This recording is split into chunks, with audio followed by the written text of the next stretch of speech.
আকাশবাণী কলকাতা। স্থানীয় সংবাদ পড়ছি প্রিয়া বিশ্বকর্মা। প্রথমে বিশেষ বিশেষ খবর। মুখ্য সচিব মনোজ পান্থের সঙ্গে বৈঠকে কোনো সমাধান সূত্র না মেলায় ফের 28শে জুলাই নবান্ন অভিযানের ডাক দিয়েছেন যোগ্য চাকরিহারা শিক্ষক শিক্ষিকাদের একাংশ।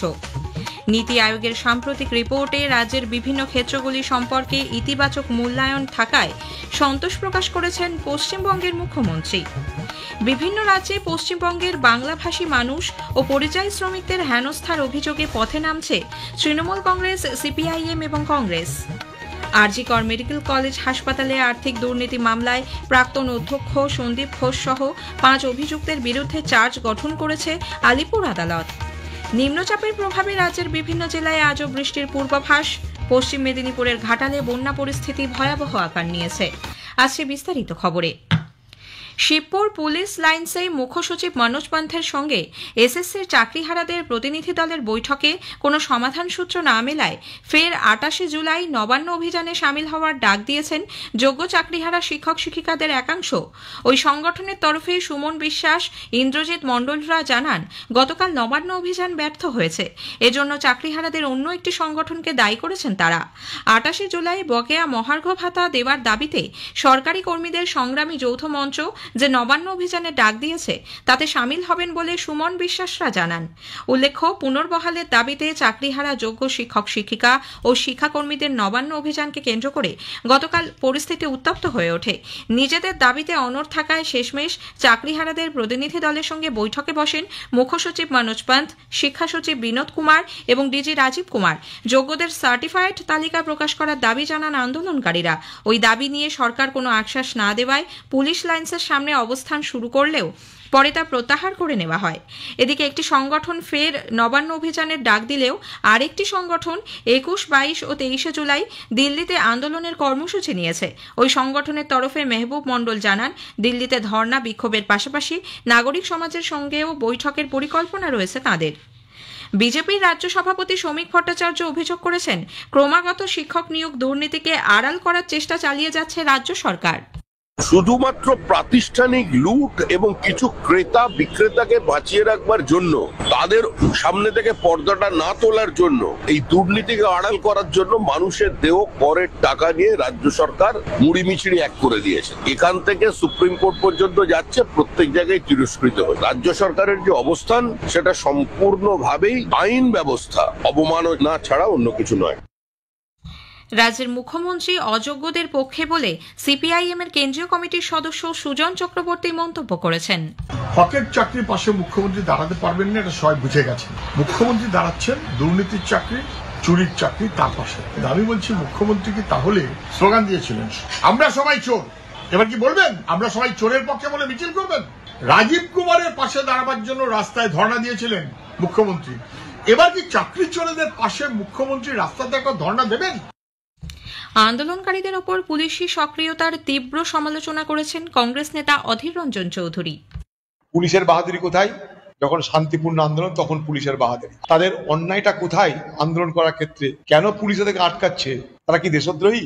এই পুলিশ রাজ এ বাংলার মানুষ বেশিদিন বরদাস্ত করবে না। আমরা শিক্ষক শিক্ষিকাদের যে আন্দোলন, নৈতিকভাবে পূর্ণ সমর্থন করি সেই আন্দোলনকে। পশ্চিমবঙ্গ সরকার তাদের যদি বিন্দুমাত্র লজ্জাবোধ থাকতো, তাহলে এই শিক্ষক শিক্ষাদের আন্দোলনের পাশে এই সরকারি দলের লোকদের সমর্থন করা উচিত ছিল বলে আমি মনে করি। কিছু মানুষকে দুর্নীতির পথে চাকরি দেওয়ার পরিণামে সরকার হাজার হাজার যোগ্য শিক্ষক শিক্ষিকাদের বঞ্চিত করেছে বলে এসইউসিআই কমিউনিস্টের রাজ্য সম্পাদক চণ্ডীদাস ভট্টাচার্য অভিযোগ করেছেন। সামাজিক ও অর্থনৈতিক ক্ষেত্রের উন্নয়নে পশ্চিমবঙ্গ সরকারের নেওয়া পদক্ষেপের ভূমিকায় নীতি আয়োগের নতুন রিপোর্টে সন্তোষ প্রকাশ করেছেন মুখ্যমন্ত্রী মমতা ব্যানার্জি। সাক্ষরতা ক্ষেত্রে জাতীয় হার 73% হলেও রাজ্যের হার তা ছাপিয়ে 76.3% হয়েছে বলে রিপোর্টে উল্লেখ করা হয়েছে। মুখ্যমন্ত্রী এক্স হ্যান্ডেলে জানিয়েছেন, প্রাথমিক ও উচ্চ প্রাথমিক স্তরে ড্রপ আউট কমার পাশাপাশি রাজ্যে মাধ্যমিক ও উচ্চ মাধ্যমিক স্তরে পাশের হার জাতীয় হারের তুলনায় বেশি বলেও রিপোর্টে প্রকাশ। রাজ্যের বেকারত্ব নিয়ে নীতি আয়োগের পরিসংখ্যান ইতিবাচক হওয়ায় সন্তোষ ব্যক্ত করেন মুখ্যমন্ত্রী। বিভিন্ন রাজ্যে পশ্চিমবঙ্গের বাংলাভাষী মানুষ ও পরিযায়ী শ্রমিকদের হেনস্থার অভিযোগে পথে নামছে তৃণমূল কংগ্রেস, সিপিআইএম এবং কংগ্রেস। আগামীকাল বেলা 2টো থেকে রাজ্যের সব সাংগঠনিক জেলায় প্রতিবাদ মিছিল করবে শাসক দল। মূল মিছিলটি হবে কলকাতার কলেজ স্কোয়ার থেকে ধর্মতলার ডোরিনা ক্রসিং পর্যন্ত। মুখ্যমন্ত্রী মমতা ব্যানার্জি এবং দলের সর্বভারতীয় সাধারণ সম্পাদক অভিষেক বন্দ্যোপাধ্যায় সেখানে উপস্থিত থাকতে পারেন বলে জানা গেছে। এদিকে দিল্লির জয়হিন্দ কলোনিতে বসবাসকারী বাঙালিদের বাংলাদেশি আখ্যা দিয়ে বৈধ নথিপত্র থাকা সত্ত্বেও অনুপ্রবেশকারী বলে চিহ্নিত করা হচ্ছে। এই অভিযোগে তৃণমূল কংগ্রেস সেখানে শান্তিপূর্ণ প্রতিবাদ কর্মসূচি চালাচ্ছে। আজ বিকেল পর্যন্ত এই কর্মসূচি চলবে। অন্যদিকে ভিন রাজ্যে বাংলাভাষীদের হেনস্থার অভিযোগে গতকাল রাজ্য মন্ত্রিসভার বৈঠকে গভীর উদ্বেগ প্রকাশ করেন মুখ্যমন্ত্রী। একই অভিযোগে আজ প্রতিবাদ মিছিল করবে সিপিআইএম। সন্ধ্যে 7টায় যাদবপুর 8B বাসস্ট্যান্ড থেকে শুরু হয়ে রামগড় পর্যন্ত যাবে এই মিছিল। কংগ্রেসও এর প্রতিবাদে জেলায় জেলায় সপ্তাহব্যাপী বিক্ষোভ কর্মসূচির ডাক দিয়েছে। ওড়িশার বালাসোরে করমণ্ডল এক্সপ্রেস দুর্ঘটনায় প্রাণ হারানো আরও 13 জনের নিকটাত্মীয়কে হোমগার্ড পদে চাকরি দিতে চলেছে রাজ্য সরকার। রাজ্য মন্ত্রিসভার বৈঠকে গতকাল এই সিদ্ধান্ত গৃহীত হয়। 2023 সালের 2রা জুন বালাসোরে ঘটে যাওয়া ভয়াবহ রেল দুর্ঘটনায় পশ্চিমবঙ্গের 62 জন যাত্রী প্রাণ হারান।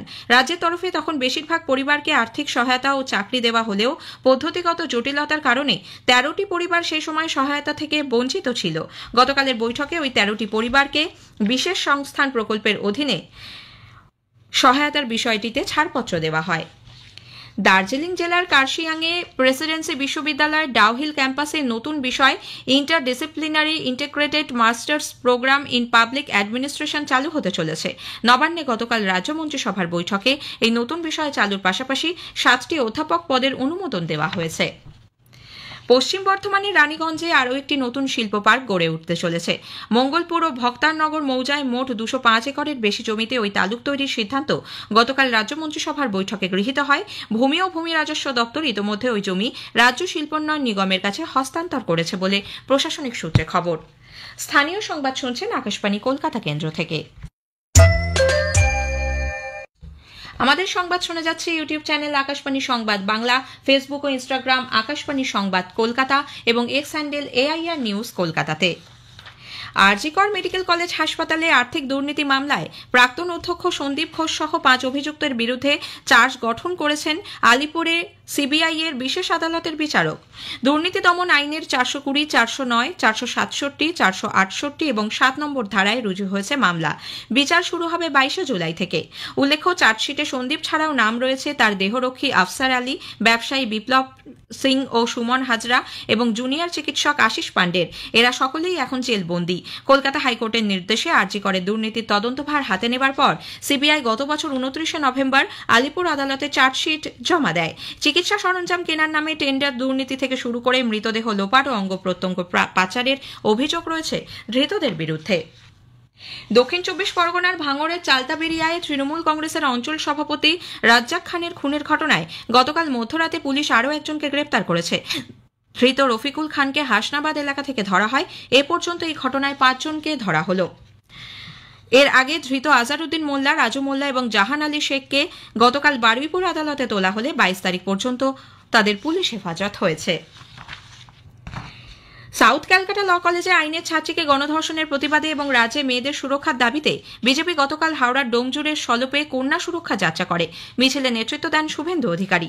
এদিকে ল কলেজ জোকা IIM এর ঘটনার প্রতিবাদে প্রদেশ যুব কংগ্রেস, পশ্চিমবঙ্গ রাজ্য ছাত্র পরিষদ এবং INTUC সেবা দল যৌথভাবে গতকাল কলেজ স্ট্রিটে কলকাতা বিশ্ববিদ্যালয়ের সামনে বিক্ষোভ কর্মসূচি পালন করে। 21 জুলাই তৃণমূল কংগ্রেসের শহীদ দিবস কর্মসূচির দিন জনজীবন স্বাভাবিক রাখার দাবি জানিয়ে কলকাতা হাইকোর্টের দ্বারস্থ হয়েছে অল ইন্ডিয়া লয়ার্স ইউনিয়ন। সংগঠনের দাবি, ওই দিন দীর্ঘ মিছিল এবং যানবাহন কম থাকায় সাধারণ মানুষকে দুর্ভোগের সম্মুখীন হতে হয়। পরিবহন ক্ষেত্রে যাতে কোনো সমস্যার সৃষ্টি না হয় তাই পুলিশকে উদ্যোগী হওয়ার আবেদন জানানো হয়েছে।